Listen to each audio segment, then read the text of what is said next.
We have an emission system here out of a Cummins 2013 model engine. So what's happened with this is the brackets here, these are new ones, they've rusted out. One of them's like almost completely gone, so it's loose.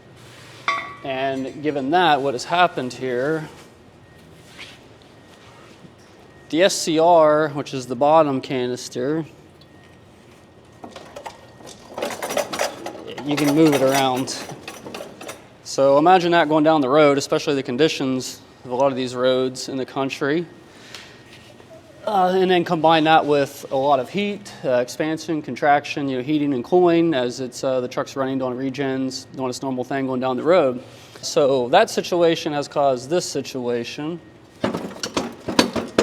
So this elbow has broke loose inside, and obviously you got your DOC, DPF, the outlet section. So this side is going to be clean.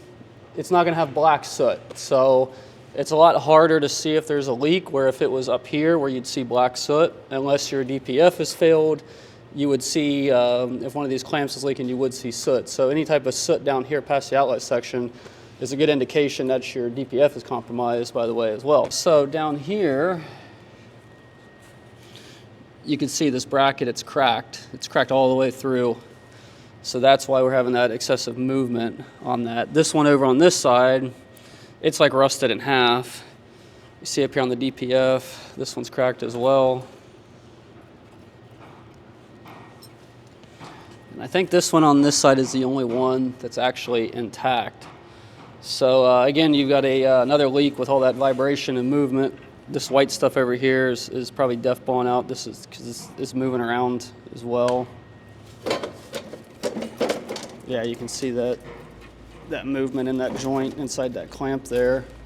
So again, any type of leaks or anything in these systems are not good. I see a lot of, with this generation of system, not only in the Cummins, but the PACCAR MX-13s have pretty much an identical system. There are some small differences, part number differences with respect for the MX-13.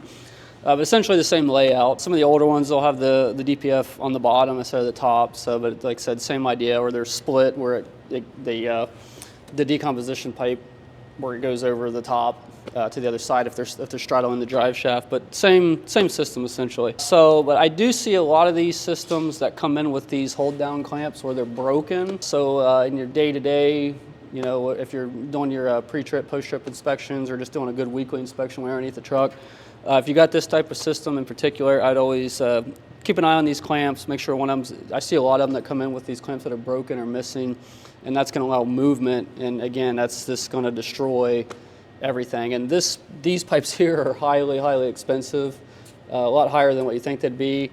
This one here, if you're looking online, they're around at like $1,100. I think our cost on it, or what we sell, is around $800-900 or so, a little bit closer. So again, we sell a lot of this stuff on our site, dpfdiscounter.com. So if you're looking for those types of things, if you don't see it on the website, feel free to reach out to us. We can might be able to save you a little bit, help you out a little bit as far as pricing and stuff goes. So, and the major thing with this pipe being broke here is there is a lot of heat, probably 1,000 degrees or so, that's coming out of this. And what we saw happen here is that heat just kind of went up underneath. And we have melted the harness right here. So see those wires are kind of melted together. It's melted this plug. You can see how that's disfigured. It's actually melted some of these plugs over here. So we're gonna have to replace this harness and have to replace that SCR jumper harness and whatever else is melted in there. Because again, you can get wiring issues, can cause a lot of false positive faults and stuff on here that aren't, may not actually be an issue. But if you're not getting correct readings off all this stuff, your truck may not potentially regen right. So as you can get into a situation, if you're not regenning for some reason or another, you'll get excessive buildup in your DPF, and you may have to have it cleaned or even replaced if it gets to a certain point. So yeah, wiring is very critical on this stuff. That, like I said, it can cause issues that aren't really there per se. So I've seen heard of a lot of people that delete trucks and whatever just because might have had a wiring issue, or some of the PACCAR products, maybe a PDC issue or things. So there wasn't actually a problem. It's just a communication error basically. So, but yeah, we're gonna get all this replaced. So with that, I've already marked everything on here to index it. So if you're ever going to take one of these apart, I would, everything has to go back together exactly the way it was, or you're going to have a lot of trouble trying to index all this stuff where it comes into the truck, where your exhaust pipe goes out or down, however it's configured. This stuff all has to be indexed right. So what we do is take a paint marker, we mark where all of our brackets were. We'll mark up here where everything went together, because it's a lot easier to put this whole unit together like stacking it, so that way everything's perfect, but you just have to make sure it's indexed right.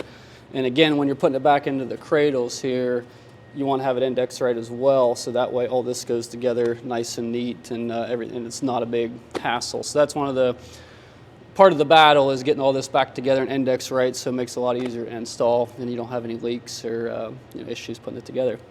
So that's pretty much all we got for today. We're going to get this thing stripped down and basically rebuild the box with all new cradles, and get it all back together and get it down the road.